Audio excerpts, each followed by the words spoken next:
শ্রোতা ভাইয়েরা গো, অল্প বিদ্যা ভয়ঙ্কর, আবার বেশি বিদ্যা অহংকার।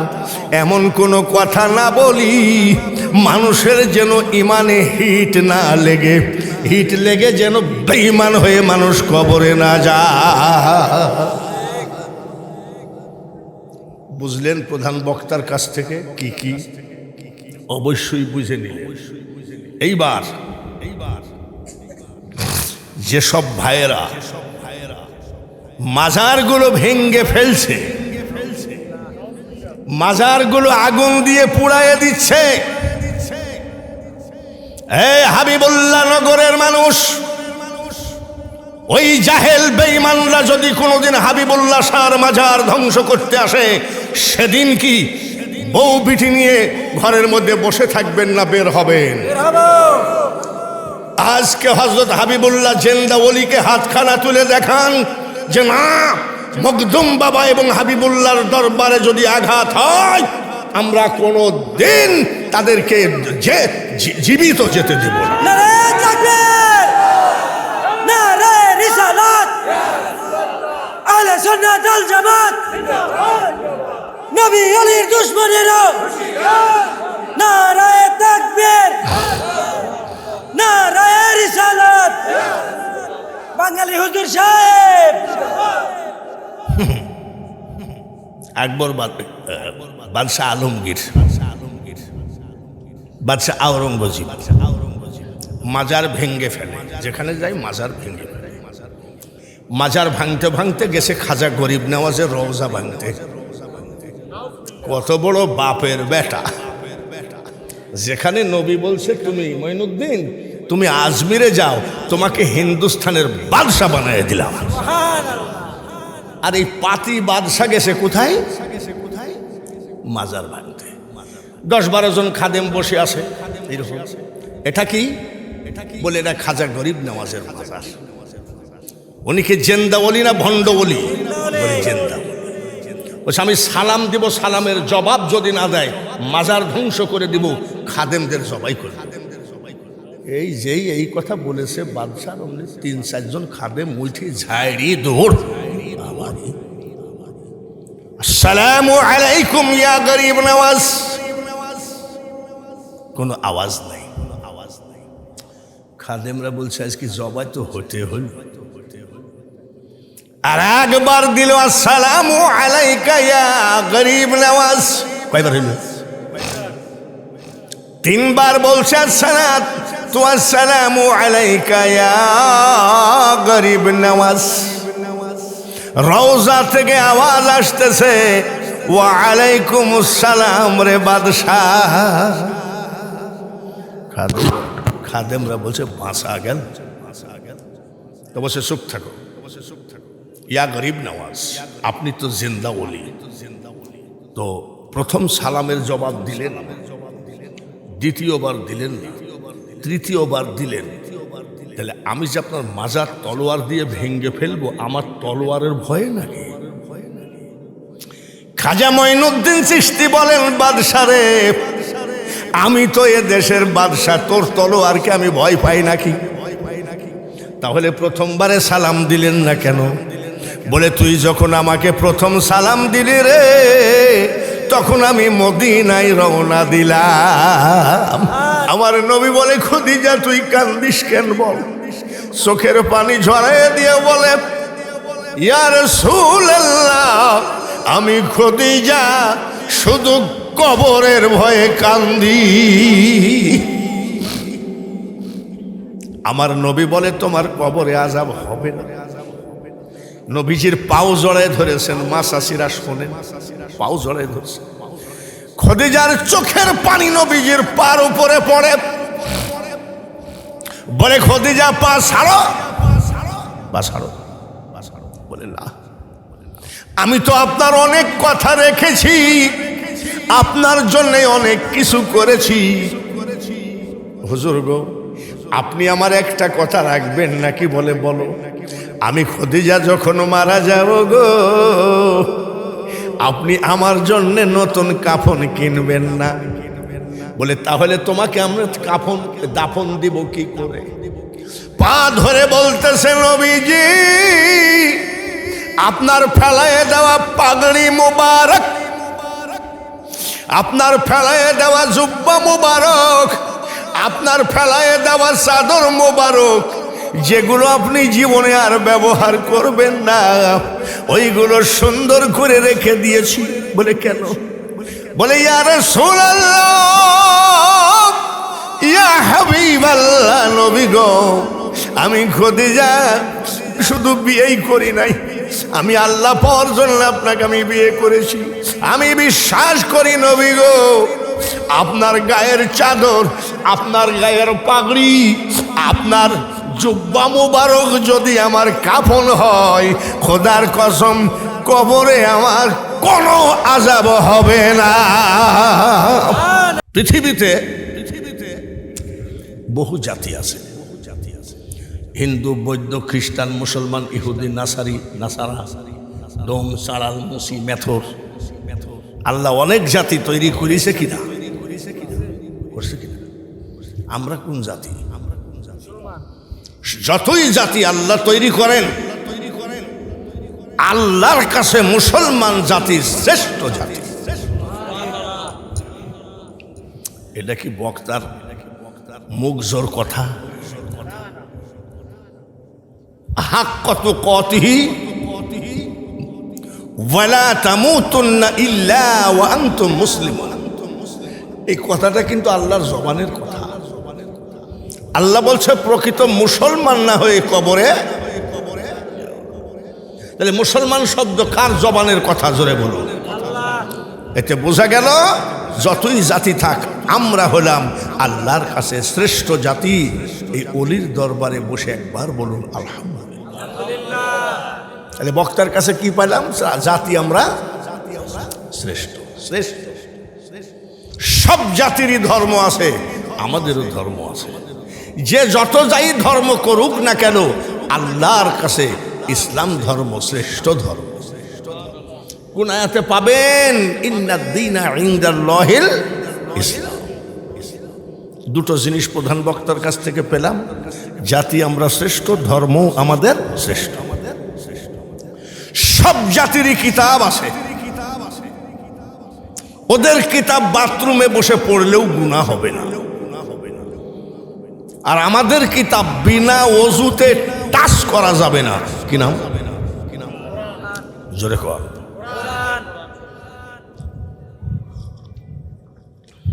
রেহেল কাঠ, কুরআন শরীফ পড়ে। রেহেল কাঠটা যদি কোথাও পড়ে থাকে, কেউ পা দিয়ে দাঁড়াইতে পারবেন? কেন? রেহেল কাঠটা কুরআন শরীফের সাথে টাচ খেয়েছে।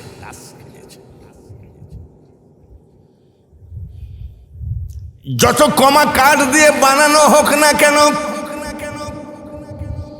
এই রেহেল কাঠ কুরআন শরীফের সাথে টাচ খেয়ে পবিত্র হয়ে গেছে, যার জন্য আমরা রেহেল কাঠে পা দিতে পারবো না। রেহেল কাঠে একটু টাচ খাইছে, তাই পাক। তাই কি? পাক। ধরেন এই মানুষটা কোনো আলেম, মৌলানা, মুফতি, মুহাদ্দিস কিছুই না, তো নিজের নামাজ পড়ার জন্য তো কমপক্ষে 10টা-15টা সূরা মুখস্থ আছে। এরকম থাকে না নাকি? থাকে। প্রশ্ন করছি, জবাব দিয়েন। রেহেল কাঠ যদি টাচ খেয়ে পবিত্র হয়, যার ভিতরের 10 হাফেজ বাদ দিলাম, যারা হাফেজ তাদের কথা বাদ দিলাম, যার ভিতরে 10টা-15টা সূরা আছে, এই লোকটা পাক না না পাক? একদম জ্ঞানী বুঝে ইশারায়। মূর্খ সাপল দিয়ে চোখের মনি ফাটাইয়ে দিলেও জাতি আমরা শ্রেষ্ঠ, ধর্ম আমাদের শ্রেষ্ঠ, কিতাব আমাদের। সারা বাংলাদেশে যত জাতি আছে তাদেরকে দাওয়াত দেন যে আমাদের হাবিবুল্লাহর মাজার সংলগ্ন বাদলবাড়ি নাকি, এখানে গোরস্থানে তোমাদের কিতাবগুলো নিয়ে আসো। 1 মাস ব্যাপী তোমাদের কিতাব খতম পড়ো, যা খাইতে চাবা তাই খাওয়াবো। 1 মাস ব্যাপী যদি সারা বাংলার বিভিন্ন জাতির কিতাব খতম পড়ে, গোরস্থানবাসী নেকি পাবে কয়টা? জোরে একটাও। আর আমাদের যে কিতাব খতম পড়া লাগে না, গোরস্থানে ঢুকে বলবেন আসসালামু আলাইকুম ইয়া আহলাল কুবুর, বিসমিল্লাহির রহমানির রহিম। আল্লাহু আকবার। নেকি কিন্তু শুরু হয়ে গেছে। অক্ষরে অক্ষরে কয়টা? অক্ষরে একটা, 9টাই কেটে দিলা। অক্ষরে অক্ষরে 10টা। গোরস্থানে দাঁড়িয়ে যদি পড়েন আলিফ লাম মিম, অক্ষর পড়লাম 3টা, গোরস্থানবাসী নেকি পাইল কয়টা? 30টা। এর নাম কোরআন। জাতি আমরা শ্রেষ্ঠ, ধর্ম আমাদের শ্রেষ্ঠ, কিতাব আমাদের শ্রেষ্ঠ। এইবার জবালে নূর পাহাড়ের ভিতরে বসে আমার দয়ার নবী যে কোরআনটা নিয়ে এসে দিলেন আমাদেরকে, সবই যখন শ্রেষ্ঠ, আমার নবী ডাকি শ্রেষ্ঠ না ছোট? জোরে কর। শ্রেষ্ঠ। শ্রেষ্ঠ নাকি? এই ইউটিউবে বাঙালি হুজুর বলে সার্চ দিলে দুনিয়ার ওয়াজ বাইরে হয়ে আসবে। তো বাঙালি হুজুর বাদে আর কোনো কি বক্তা নাই? খালি ওই বক্তার নাম দিবেন। রাজশাহীর এক বক্তা আছে, এই বক্তা বেঈমান বলেছে মোহাম্মদের মুখে দুর্গন্ধ ছিল। ইউটিউবে আছে। কবি বলেন মেশকো সে বেহতের পসিনা, আমার নবীর গায়ের ঘাম মুবারক মেশকো আম্বর থেকে বেহেতে। আর এই বেঈমানের বাচ্চা বলছে নবীর মুখে দুর্গন্ধ ছিল। এদের থেকে সাবধানে থাইকো বাবা, তা না হলে কবরে যখন যাবা হয়তো হাবিবুল্লাহ শাহর খাতিরে এই এলাকার গোরস্থানের আযাব হয় না, অলির খাতিরে হয় না। কিন্তু অলির সাথে বেয়াদবি করে গেলে ছাড়বে নাকি? ওকে ফেরেশতারা হাবিবুল্লাহ শাহর খাতিরে অন্য কবরে লিজাই ওকে এমন বাড়াবে। ওই বেয়াদব বক্তা বলতেছে কলেমার ভিতরে মোহাম্মদের নাম রাখা শিরকি। এ কথা কি আমরা মানি? আচ্ছা, ওটা কোন মায়ের সন্তান যে এত নাপাক কথা বলে? আর আমরা কি বলি? আজানে শুনি আপনার নাম, আছে নাকি? কলেমায় পড়ি আপনার নাম, নামাজে আপনাকে সালাম। কোন জায়গায়? আত্তাহিয়াতু লিল্লাহি ওয়াস সালাওয়াতু ওয়াত তাইয়্যিবাত। তারপরে কি? এই কানার বাচ্চা, সালামটা তো নবীকে দেওয়া লাগে। আর সে বলছে কলেমার ভিতরে মোহাম্মদের নাম রাখা শিরকি। এরা হলো ইসরায়েলের দালাল। ইসরায়েলের ট্যাবলেট বিক্রি করতে আসছে এই দেশে। সব দেশে ইসরায়েলের ট্যাবলেট বিক্রি হবে, বাংলার জমিনে হবে না। কি জন্যে? এইখানে বাবা হাবিবুল্লাহ, নদীর ওই পারে মখদুম বাবা, তারপরে কয়েক কিলো দূরে শাহ শরীফ জিন্দানি। ওরে পাগলের দল, আমি বাঙালি হুজুর শুধু আজকে নয়, বহু আগে থাকতে বলে আসছি, তোদের ট্যাবলেট বহু দেশে বিক্রি হবে, বাংলাদেশে নয়। নবীজির মুখে দুর্গন্ধ ছিল এত বড়। আর নবীজি যে রাস্তা দিয়ে যেতেন আধা ঘন্টা বরাবর মেশকো আম্বরের ঘ্রাণ পাওয়া যেত। আচ্ছা বলেন, নবীজির মার নাম কি? মা আমেনা। মা আমেনা গোসলখানা থেকে বের হলেন, নবীজির দাদি ঢুকলেন। নবীজির দাদি গোসল করে বের হয়ে নবীজির দাদাকে বলছে, ওগো শোনো, বউরা তো স্বামীকে সময়তে এরকমই বলে নাকি, ওগো শোনো, কি আমাদের বৌমা তো বিধবা, মানে বাবা আব্দুল্লাহ মারা গেছে, এত দামি আতর ব্যবহার করে মানুষের তো খেয়াল যায়। কথা তো ঠিকই, আমি যদি দামি আতর ব্যবহার করে রাস্তা দিয়ে যাই তখন লোক বলবে বাপরে কি মাখা মাইরি। তো আমাদের বৌমা যে দামি আতর ব্যবহার করে তুমি জানলা কেমনে? নবীজির দাদি বলতেছে, আজকে আমি আমাদের বৌমা আমেনার বাথরুমে ঢুকেছিলাম, গোসলখানায় ঢুকেছিলাম, মনে হচ্ছে যেন শুধু দামি দামি আতর গোসলখানার ভিতরে ঢেলে রেখেছে।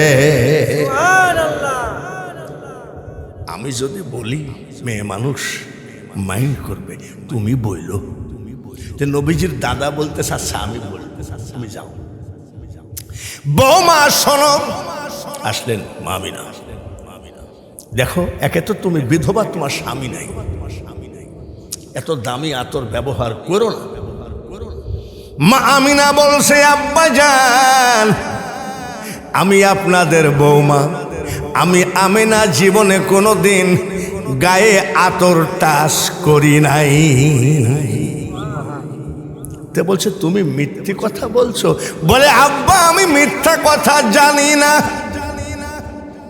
তুমি এত দূরে আসো, আমি এখান থেকে আতরের ঘ্রাণ পাচ্ছে, তুমি এত দূরে আসো, আমি এখান থেকে আতরের ঘ্রাণ পাচ্ছে। মা আমিনা বলেন, আব্বা তাহলে শোনেন গো, যেদিন থেকে আমার পেটে বাচ্চা প্রবেশ করেছে, শুধু গোসলখানা নয়, রান্নাঘর, ড্রয়িং রুম, বেডরুম, আমার লেপ তোষক বালিশ, এমন কি গো আব্বা, আমি আমিনার লোমের গুড়ায় গুড়ায় জান্নাতি আতরের ঘ্রাণ আমি পাই। নারায়ে তাকবীর, নারায়ে রিসালাত। আমরা সেই নবীর উম্মত, বলুন আলহামদুলিল্লাহ। আমার বয়স হলো 81। কত? 81। ওয়াজের বয়স 48। এই যে চশমাটা নামাইছি, কিছু দেখছি না, দেখলে চশমা দিলে দেখা যাবে। বয়স হলো 81 আর ওয়াজের বয়স। গলা কি ডিস্টার্ব আছে? চেহারা কি ছাতা পড়া? সব দিক দিয়ে কমপ্লিট আছে, কিন্তু মনটা খারাপ। বলে কি খারাপ? মন খারাপ।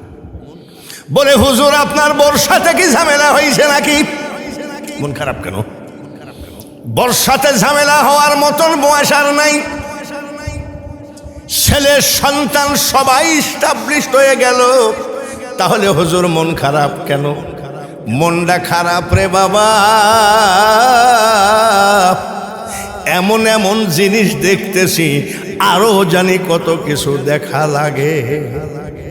দেখি বাইতুল মুকাররম জাতীয় মসজিদের ভিতরে মোল্লাই মোল্লাই জুতার বাক্স নিয়ে মারামারি, ঠিক কিনা? এক মোল্লা করেছে কি, মহিলা মাদ্রাসা করেছে। মহিলা মাদ্রাসার ভিতরে সিকিউরিটি ক্যামেরা, মহিলা মাদ্রাসার গোসলখানার ভিতরে সিকিউরিটি ক্যামেরা সেটিং করে রাখছে। এই কুকুরকে কি দিয়ে মারলে বিচারটা ভালো হয়? প্রতিদিন 2-4 জন পুলিশে ধরে বলাৎকার, শুধু তাই না ও মোল্লা, আর কত দেখাবা। আমাদের বাংলাদেশের এক মোল্লা বলেছে খদিজা জীবনে এক ওয়াক্ত নামাজ পড়েনি, একটা রোজা করেনি, জীবনে পর্দা করেনি, জীবনে হজ জাকাত করে নাই। মা খদিজা পর্দা করে নাই। ওরে কানা মুনশিরে, জিব্রাইল যখন ওহী নিয়ে আসতেন আগেই বলতেন, ইয়া রাসূলুল্লাহ, নবী গো, আপনার স্ত্রীর মাথায় কাপড় নাই, আমি ওহী নিয়ে আসতে পারছি না। তাহলে বোঝা গেল মেয়েদের মাথার কাপড় পরে গেলে সেখানে ফেরেশতা আসে না। আর ওহী নিয়ে আসতেন বলে মাথায় কাপড় পরে গেছে, নবীজি বলতেন মাথায় কাপড় দাও, ওহী আসতেছে। ভাইয়ের আমার, মা খাদিজাতুল কুবরাকে এই মোল্লা বলল নামাজ পড়েনি, রোজা করেনি, পর্দা করেনি। আর এক মোল্লা বলল তালাক খাওয়াইন না বুড়া বেটি। এগুলো আমরা ফেসবুক দেখি কেন? আমরা আন্তর্জাতিক বক্তা, কোন মোল্লা কোন দিক দিয়ে ঝাড়তেছে, আবার কোন জায়গায় মায়ের খাওয়া লাগে। উনি আবার বলছে তালাক খাওয়াইন না 2 বার, বুড়া বেডি। আমি উম্মুল মুমিনিন তার সম্পর্কে কি এই কথা বলে? তাহলে তোরা যে এই কথা বললি, মা আয়েশা সিদ্দিকা বসে আছেন, নবীজি খদিজার গল্প করেন। যখন খদিজার গল্প করেন আয়েশা সিদ্দিকার চোখটা লাল হয়ে যায়। নবীজি জিজ্ঞাসা করে, আয়েশা রে, খদিজার গল্প করলে তোমার চোখটা লাল হয়ে যায় কেন? আয়েশা সিদ্দিকা বলে, ইয়া রাসূলুল্লাহ, উনি ছিলেন বুড়া মানুষ, আর আপনি আমাকে বিয়ে করেছেন 7 বা মতান্তরে 9 বছর বয়সের। আপনি আমার কথা তো কিছুই বলেন না, খালি খদিজা খদিজা করেন। আমার নবী বলে, আয়েশা রে, খবরদার, খদিজার কথা বললে চোখটা লাল করবা না। তার কারণ শুনছেন তো? শুনছেন? খদিজাকে যদি না পেতাম না ফাতিমাকে, আর ফাতিমাকে যদি না পাইতাম না ইমাম হাসান হুসাইনকে, আর ইমাম হাসান হুসাইনকে যদি না পাইতাম রে, আমার পাগল উম্মতকে জাহান্নাম থেকে বের করা সম্ভব ছিল না।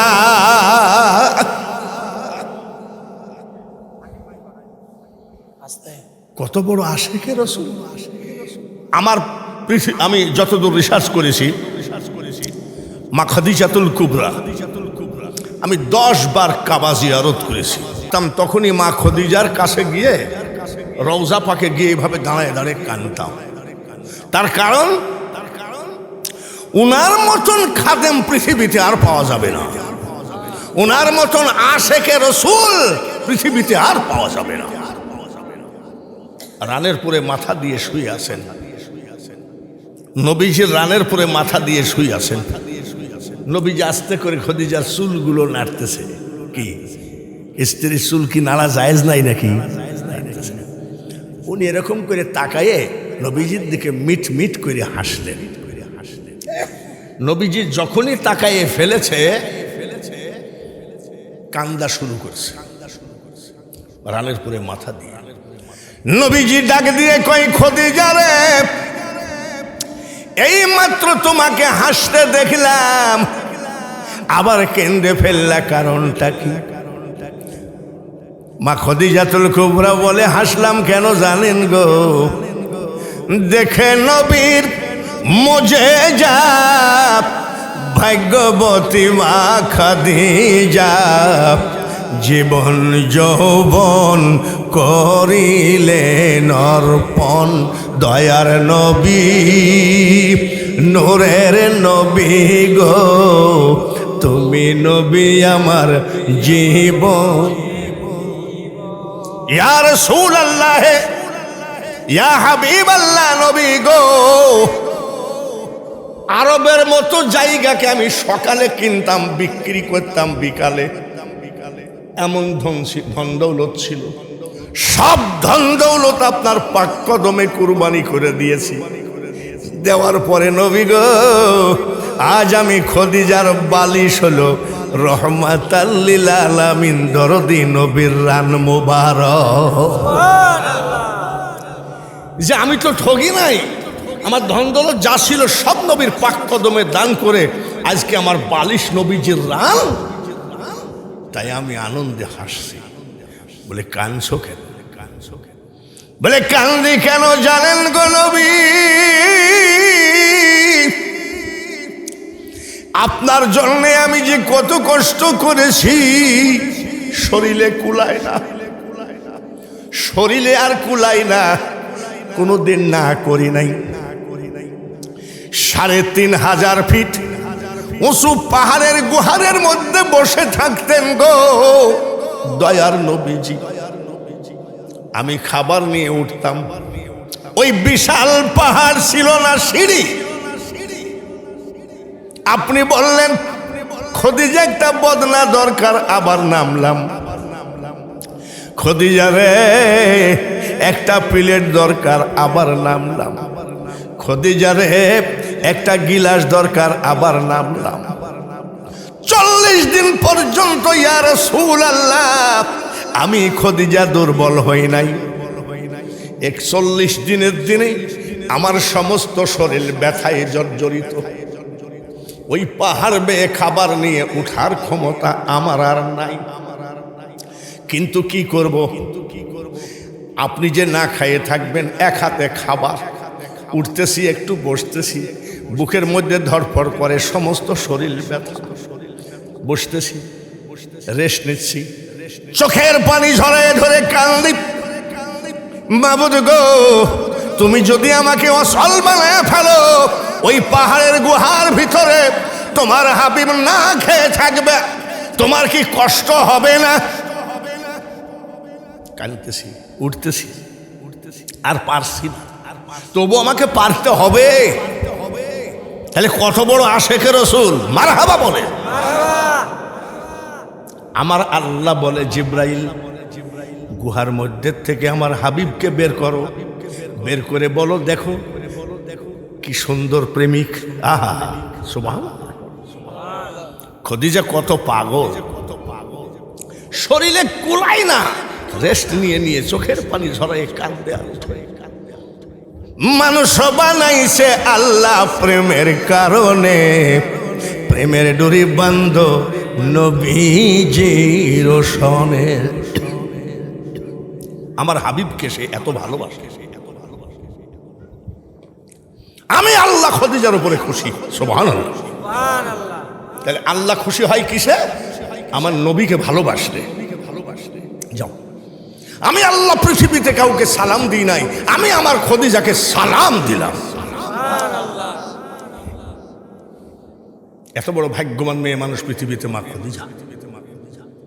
জিবরাইল এসে বলছে হুজুর গুহা থেকে বের হন। কেন? দেখেন আপনার স্ত্রী কি করছে, কানছে, উঠতে পারে না, আবার একটু বসে। আল্লাহ আপনার স্ত্রীকে সালাম দিয়েছে। হুজুর, যে আল্লাহ খদিজাকে সালাম দেয়, আমি জিবরাইলও দিয়ে দিলাম।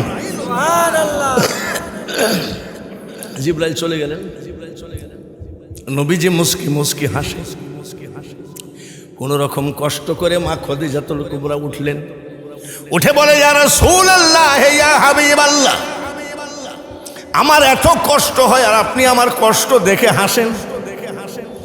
নবী বলে খদিজা রে, ও খদিজা, আমি তোমার কষ্ট দেখে হাসি না। বলে কি জন্যে হাসেন? এই মাত্র সুখবর, আল্লাহ পাক তোমার কষ্ট দেখে আল্লাহ নিজে তোমাকে সালাম দিয়েছে। জিবরাইলও দিয়েছেন। এই কথা শোনার পরে মা খদিজা আরো চিৎকার করে কাঁদছেন। নবীজি বলছে, এত সুন্দর খবর পাওয়ার পরে আবার কাঁদছো কেন? ইয়া রাসূলুল্লাহ, নবী গো, আল্লাহর সালামের জবাব দেওয়ার মতন ইবাদত বন্দেগী লেখাপড়া আমার নাই, আপনি দিয়ে দিয়েন। আর আমি জিবরাইলের সালামের জবাবটা দিয়ে দিলাম। মাসাসিরা কিছু মনে করেন না, মহিলা তো মেলাই দেখছি। রাজশাহী গেছি ওয়াজ করতে, একটা বিশাল গোরস্থান, ভার্সিটির পিছনে। আমি ড্রাইভার রাখ, জিয়ারত করে আসি।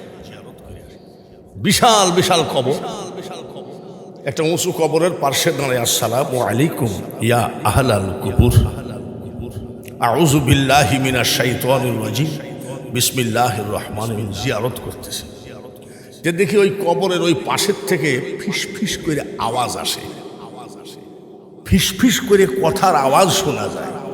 আমি তো একা, ভূত মত নাকি আল্লাহ জানে। ভয়ে আমার লোম খাড়া হয়ে গেছে। আমি তাড়াতাড়ি মোনাজাত শেষ করে পলাইতে পারলে বাঁচি। এবার বলতে পারেন আন্তর্জাতিক খ্যাতি সম্পন্ন বক্তা, আর আপনি গোরস্থানে যাই, কবরস্থানে যাই ভয় পান। আপনি কেমন বক্তা?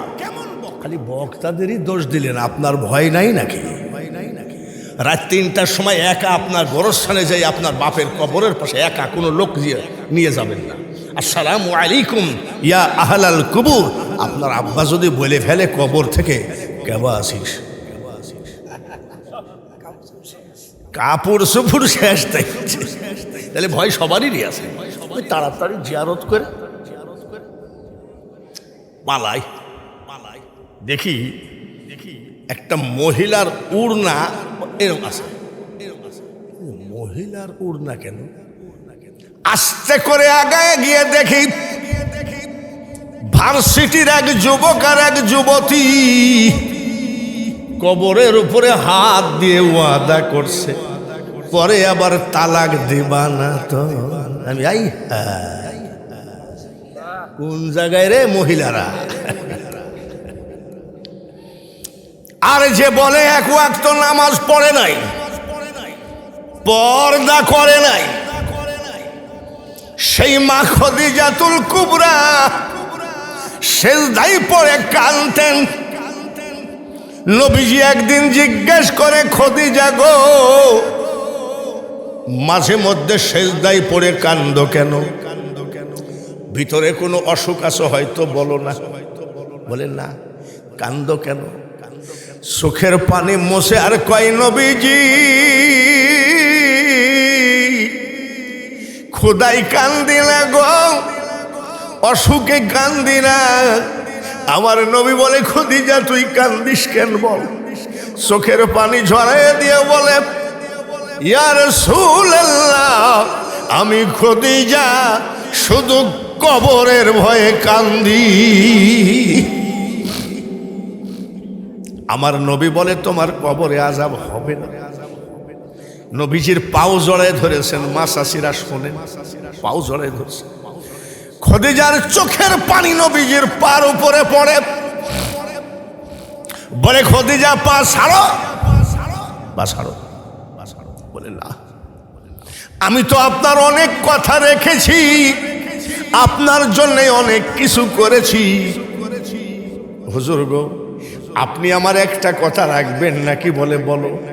আমি খদিজা যখন মারা যাব গো, আপনি আমার জন্য নতুন কাফন কিনবেন না? বলে, তাহলে তোমাকে আমরা কাফন দাফন দিব কি করে? পা ধরে বলতেছে, নবীজি আপনার ফেলায় দেওয়া পাগড়ি মুবারক, আপনার ফেলায় দেওয়া জুব্বা মুবারক, আপনার ফেলায় দেওয়া চাদর মুবারক, যেগুলো আপনি জীবনে আর ব্যবহার করবেন না, ওইগুলো সুন্দর করে রেখে দিয়েছি। বলে, কেন? বলে, ইয়া রাসূলুল্লাহ, ইয়া হাবিবাল্লাহ, নবী গো, আমি খদিজা শুধু বিয়েই করি নাই, আমি আল্লাহ পাওয়ার জন্য আপনাকে আমি বিয়ে করেছি। আমি বিশ্বাস করি নবী গো, আপনার গায়ের চাদর, আপনার গায়ের পাগড়ি, আপনার জুব্বা মুবারক যদি আমার কাফন হয়, খোদার কসম কবরে আমার কোনো আযাব হবে না। সুবহানাল্লাহ। রহমাতাল লিল আলামিন, মারহাবা। মারহাবা।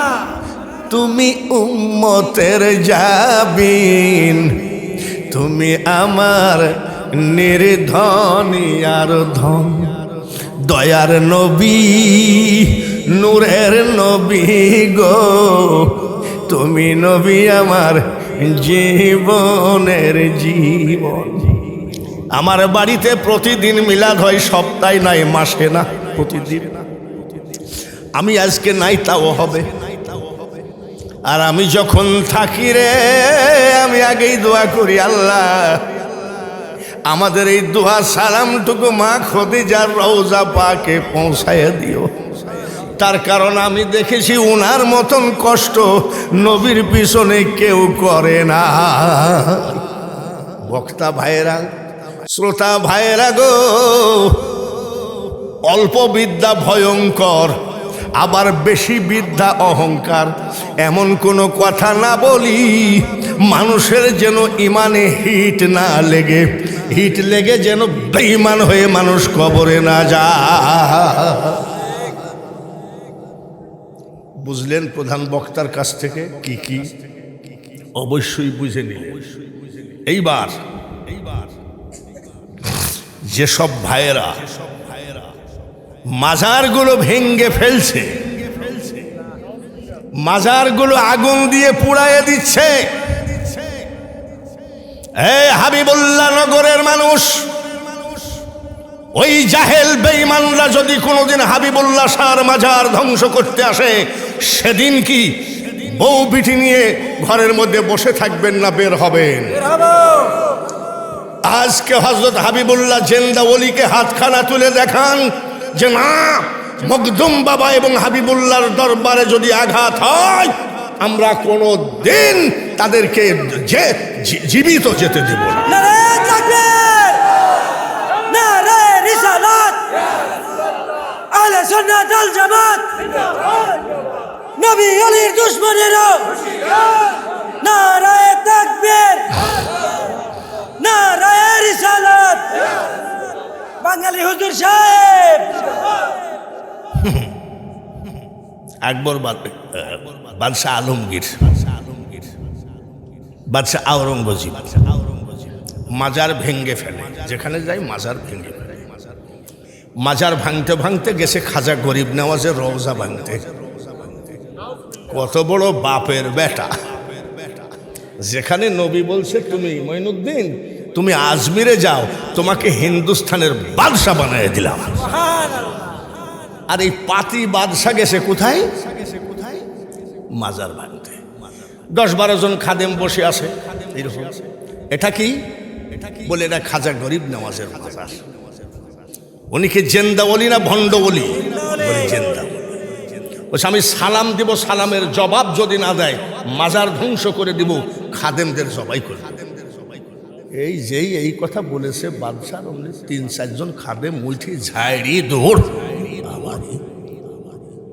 আসসালামু আলাইকুম ইয়া গরিব নওয়াজ। কোনো আওয়াজ নাই। খাদেমরা বলছে আজকে জবাই তো হতে হল।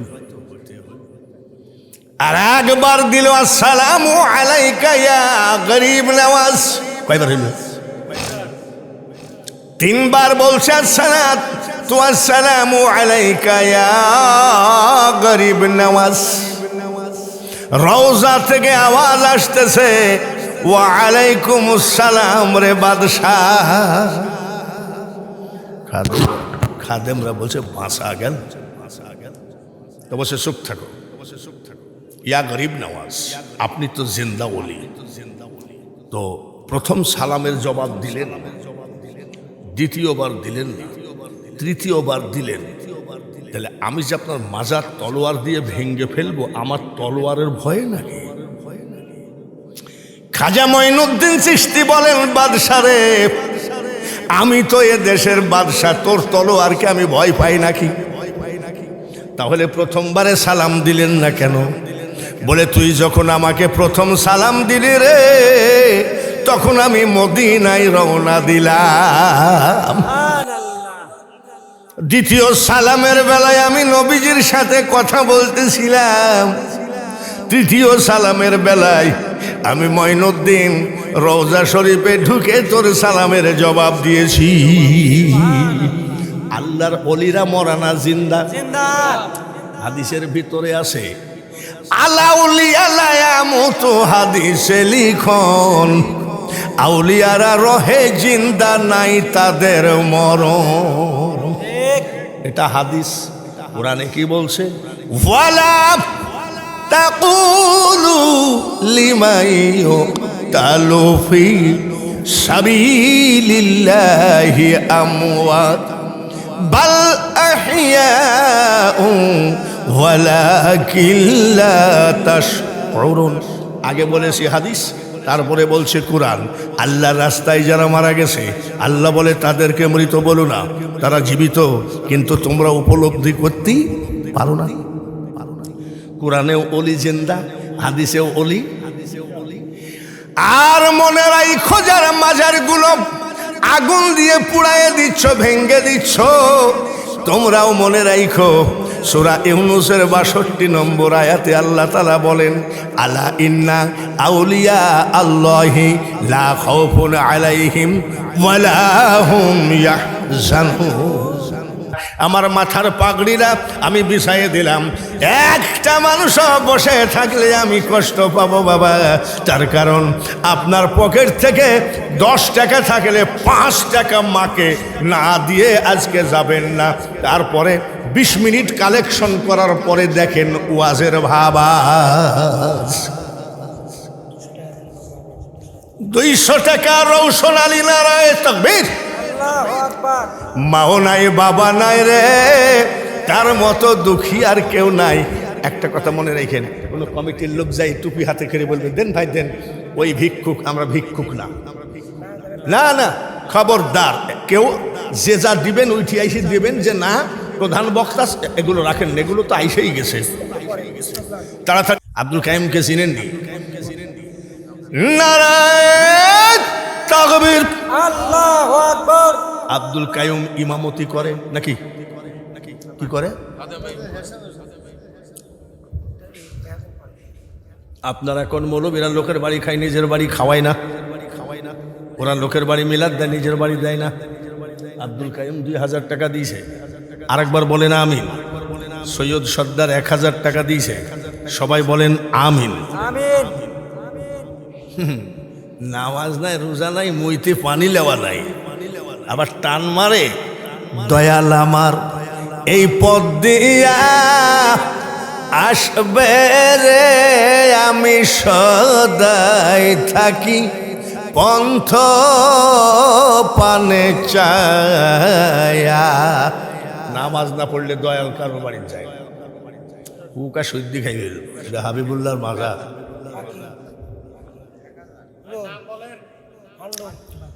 দুলাল মোল্লা কি খোলা, আশা খোলা, 2000 টাকা। নারায়ে তাকবীর, আল্লাহু আকবার।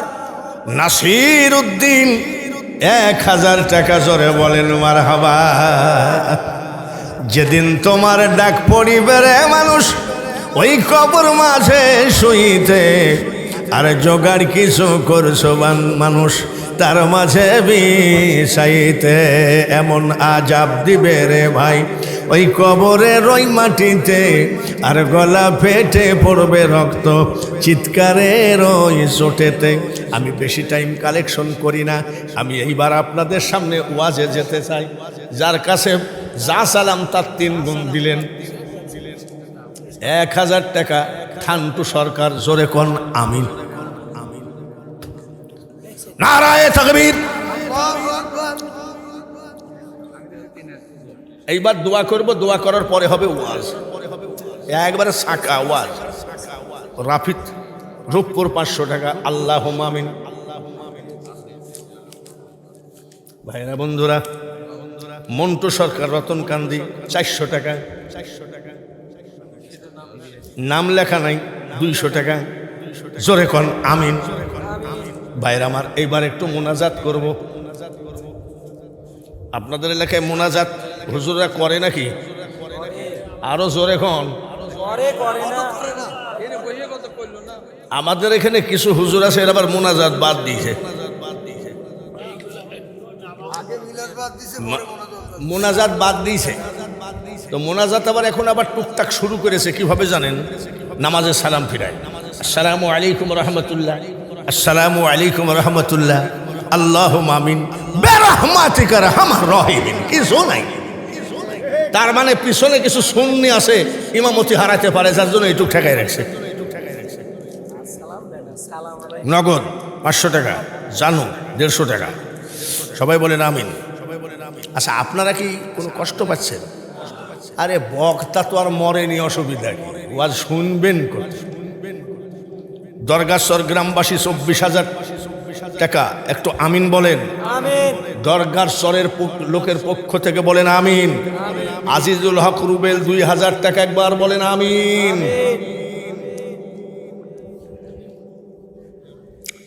আব্দুল হান্নান পরামানিক দরগার চর 2000 টাকা, জোরে বলেন আমিন।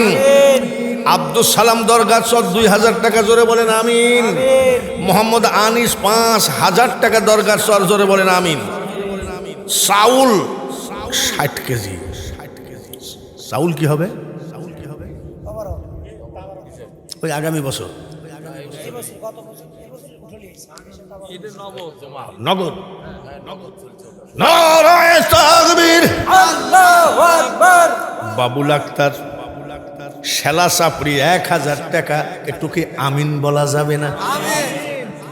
এবার সবগুলো নিয়ে একটু মোনাজাত করার পরে তারপরে ওয়াজ শুরু হবে। তো আগামী বছরের জন্য মাত্র 25 কেজি ওজনের চাউলের বস্তা। আগামী বছর মানে 1 বছর, 365 দিন পরে গায়ে 1 বছর। কে মরবে আর কে বাঁচবে ঠিক নাই। খালি একটা মানতি করে যান যে হুজুর, এই আল্লাহর ওলির দরবারে এই গোরস্থানে তবারকের জন্য মাত্র 25 কেজি ওজনের একটা চাউল দেয়া। বলে আমি 50 কেজি 60 কেজি চাই নাই, মাত্র 25 কেজি। একটু মোনাজাত করার জন্য আমি রেডি আছি। বহুত চোরটাকে খাওয়াইয়ে শেষ করে দিলা, যেখানে খাইলো সেখানে আবার বেঈমানি করে সিরাজগঞ্জ কোটে তুললো। এই হাজার হাজার মুসল্লি খাওয়ার জন্য মাত্র 25 কেজি ওজনের একটা চাউলের বস্তা কি আছেন? খালি হাত খান তোলেন, আমিও দোয়া করি। কি নাম? আলহাজ আবু ইসহাক, নারায়ে তাকবীর। এই যে 1 বস্তা চাউল দিল, আর কি অভাব হবে নাকি? কত আলেম ওলামা ময় মুরব্বী, ওই তবারক দরগা পাড়ায় হাফিজুল আমার ভাইস্তি, ও খুব বিশাল ক্রিকেট প্লেয়ার। নারায়ে তাকবীর। আল্লাহু আকবার। হাফিজুল আইসার সাথে সাথে বলছে, কাকা আমি আজকে ওয়াজে যাব। তো চিন্তা, এখন দেখতেছি হাবিবুল্লাহ শাহ কানে ধরে নিয়ে আসছে চাউল দিয়াইগা। হাফিজুল দরগা পাড়া, মুক্তা আলহাজ, এই যে আলামিন আলামিনের ভাই। নারায়ে তাকবীর। দেখেছেন হাবিবুল্লাহ, এই হাফিজুল একটা যুবক ছেলে। 2 বস্তা হলো 25 কেজি ওজনের আগামী বছরের জন্যে। এইবার 25 কেজি চাউল রবিউল সরকার, প্রবাসী আফ্রিকা। কোনটা? এ মাল তো আমি যখন আসছি তখন থেকেই বসে আছে। যে লোক আফ্রিকায় থাকে সেই লোক 25 কেজি, ও টাকার পাহাড় আফ্রিকায়। হ্যাঁ না, এটা বলা যাবে না, বাকি এ কথা বলা যাবে না। যে জবান দিয়েছে, কিন্তু আফ্রিকায় যারা থাকে তারা অনেক টাকার মালিক। আমি মনে মনে করেছিলাম যে লোকটা 50 কেজি হলেও তো প্রবাসী নামটা মানায় তো। জোরে বলেন ঠিক কিনা? যাই হোক ওর মনে যেটা চাইছে দিয়েছে। আর আমারও তো দোষ তো তার না, আমারই তো দোষ, আমি তো 25 কেজি চাইছি। কি নাম? প্রবাসী। যতই কোটি কোটি টাকা কামাও না কেন, মার পিঠির মতো স্বাদ পৃথিবীর কোথাও না। এক বস্তা চাউল দিল রবিউল, 2 বস্তা জোরে কোন মারহাবা। মারহাবা। আমি দোয়া করি রে রবিউল, প্রবাসে থাকো, আহারে এক মোবাইল ছাড়া কথা বলার, দেখার, চেহারা দেখার ক্ষমতা নাই। আমি দোয়া করি রবিউলকে হায়াত বাড়িয়ে দেন। সবাই বলেন আমি। বাবা মারা গেছে। আমি দোয়া করি আল্লাহ রবিউলের বাবা নাই রে, ছোট্ট কালে মা বাপ যারো মরে রে, তাহার মতো দুঃখী নাই রে জগতে। বেচারা তার বাবার নামে 50 কেজি, একটা একটা চাউলে তার মা বাপ, দাদা দাদি, নানা নানি, তাদের আমল নামায় 70টি করে নেকি কিয়ামত পর্যন্ত দিতে থাকো। আল্লাহ জোরে বলেন আমিন। 50 লিখে দেন, 50 লিখে দেন। বাবুল আক্তার এগুলো বলা হয়েছে, ক্যাশে জমা হয়েছে সবগুলো। একটু হাত তুলি নাকি? মোনাজাত করে তো চলবে? মোনাজাত ছাড়া কিছু আছে? মোনাজাত ছাড়া কিছু। দেখেন কবি নজরুলও বলতেছে, হে খোদা দয়াময় রহমান রহিম, হে বিরাট, হে মহান, হে অনন্ত অসীম। এটাও মোনাজাত। আবার কবি নজরুলের মোনাজাত আরো শুনবো, বলবো নাকি? কখনো তোমারে যদি ভুলি, কবি নজরুল বলতেছে, হৃদয়ে আলো জেলে মাবুদ নিয়োগ কোলে তুলি,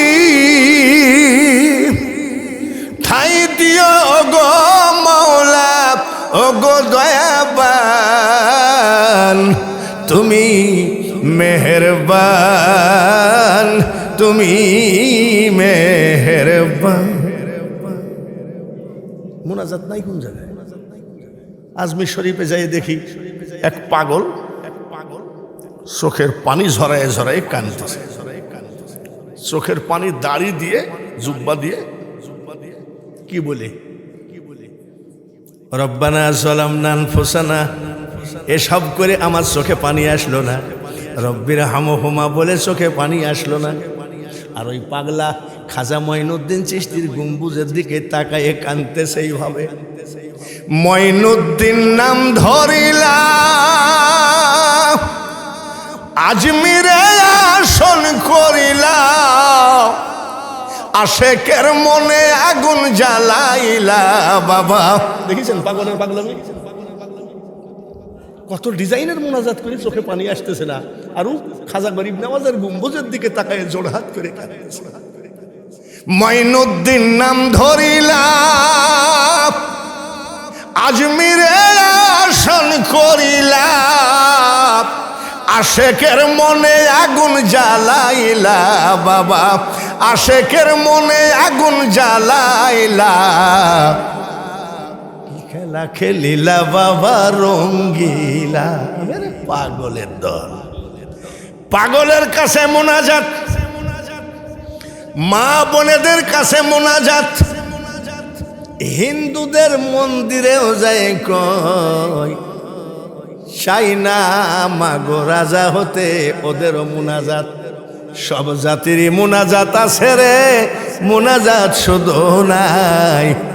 ওই ইসরায়েলের ট্যাবলেট বেচতে আসছে তারা। ওরা কারা জানেন? আমি আসরের নামাজে মসজিদে বসে আছি, এক লোক দেখি ঢুকতেছে, এত দূর জুব্বা লুঙ্গি, আস্তাগফিরুল্লাহ আস্তাগফিরুল্লাহ আস্তাগফিরুল্লাহ। বাপরে, এই লোক আবার কিডা? আমার পাশে দেখি নিয়াত করতেছে। আমরা নিয়াত করি কিভাবে নাকি? আমি ওই লোকের দিক তাকায় আছি, তোমার নিয়াত করতেছে। তা আমি বলছি, এই জুকারই তো শেষটা করলো। এরকম জুকার আছে না? এসব জুকার জেনে এই অলির দেশে না ঢুকে, আর ঢুকাইলে কিছু করতে পারবে না ইনশাল্লাহ, তার কারণ এটা অলির দেশ। নারায়ে তাকবীর, রওশন আলী, রওশন আলী 200 টাকা নগদ দিয়েছে, 25 কেজি চাউল দিল। আমি মোনাজাত করে ওয়াজ শুরু করবো, এর মধ্যে আবার রওশন 25 কেজি চাউল ঢুকাই দিয়েছে। তো চাউল বেশি হওয়া ভালো না কম হওয়া ভালো? ভালো। আমি তো রওশনের কাছে চাউল চাই নাই, তাহলে আর একটা বস্তা চাউল দাও, 1 বস্তা চাউল দেন, 25 কেজি। হাজার হাজার মানুষ তবারক খাবে। বাবার জন্য দোয়া আছে। আমি চাইছিলাম না যে আমার যা চাউল দরকার হয়ে গেছে, এর মধ্যে রওশনের কারণে আমার একটু লোভ হলো যে রওশন যখন 1 বস্তা চাউল দিল, এই জায়গাতে আর 1 বস্তা চাউল দেওয়া লোক বসে আছে হাতখানা। এই নিশিরাত্রিতে হযরতে বাবা হাবিবুল্লাহ রহমতুল্লাহ আলাইহির এই অলির দরবারকে সাক্ষী করে হাতখানা উঠাইয়ে দেন। কত চোরচুট্টা খেয়ে গেল, ওই জায়গায় বেঈমানি করে গেল, পুলিশে টাকা নিয়ে গেল, কোর্টের উকিল টাকা নিয়ে গেল, ডাক্তার টাকা নিয়ে গেল। বাবাজি, আপনার মা বাপ গোরস্থানে সবাই যদি টাকা পায়, আপনার পকেটের টাকা কেন আপনার মা বাপ পাবে না? আর একটা বস্তা চাউল দরকার, কোন দরদি আছো হাত বাড়াও। চাউল আমার প্রয়োজন ছিল না, চাউল আমি যা আপনাদের কাছে যা চাইছি তার থেকে বেশি পাইছি। চাইছি 5,000, আপনারা দিয়েছেন 15,000, তাহলে 3 গুণ বেশি দিয়েছেন। তাহলে আর একটা বস্তা চাউল দেন, একটু আল্লাহর কাছে হাত খাড়া বাড়ায় দিই, আল্লাহ যেন আপনার জীবনে বেটা বিটিকে দুধে ভাতে খাওয়ায়। জোরে বলেন আমিন। আল্লাহ যেন আমল নামায় কোনো গুনাহ না থাকে। হ্যাঁ, কি আলহাজ শরীফুন্নেসা মেয়ে মানুষ, 1 বস্তা চাউল। জোরে কোন আমিন। তো হাত না বাড়ালে হয় না রে বাবু।